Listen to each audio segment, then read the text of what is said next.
Good morning, everybody. It's nice to see so many familiar faces. I'm Daniel Zeichner. I'm the Labour candidate in this election. I'm probably a slightly unusual Labour politician. I work for a trade union, which isn't unusual, but representing lots of low-paid women in public services. But my jobs have spanned a full range of public sector, private sector, running small businesses. And one of the strange things is, when I go and meet businesses, the most common feedback is, you weren't quite what we were expecting. You're not like the normal Labour politician we expected to see. And I often say, well, yeah, I left the ribbons and the woodbines at home today. But actually, Labour is about business, and the clue is in the name, Labour. The people I represent need good jobs, good pay, and high skills. And that's what I think Cambridge is about. It's a stunning figure. Last year, 12,000 people in Cambridge were earning less than £7.85 an hour.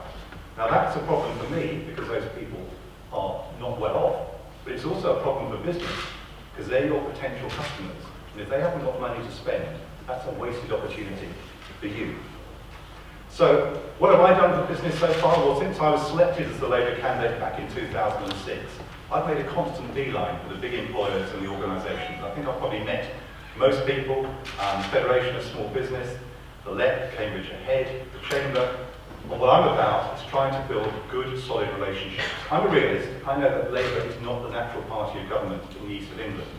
But if we have a Labour government, you need access to the people who've got the power. And that's what I've tried to do consistently over the last 7 or 8 years. When Labour was in government, make sure those relationships are in place. Now, to make sure the relationships are there again. And I value the relationship that I've had with many of you. Just as examples, tomorrow night, I'll be hosting a Meditech summit with some of the big biotech people with shadow ministers in Cambridge. This afternoon I'll be off to Jagex with Chris Bryant, the shadow minister. So that's my promise to you. In terms of the policy commitments, we could run through a lot of those. A lot of those will be very familiar to people, I'm sure. But the big thing for me for the last 8 years has been to support what I think is the consistent message from business in Cambridge and Cambridgeshire, which is to get the A14 sorted out. And that's why I was so pleased to bring a shadow minister last week to Cambridge, get it absolutely across to people. That's what I've been hearing from business. That's what I've been determined to do. And I think it's a pity we haven't always had a cross-party consensus on that. So to conclude, my job will be about building relationships with you, listening to what you've got to say, putting you in touch with the key people in government. Final note, it is often thought or said that Cambridge is a tremendously successful place, which it is. But what I hear people saying to me is, don't take it for granted.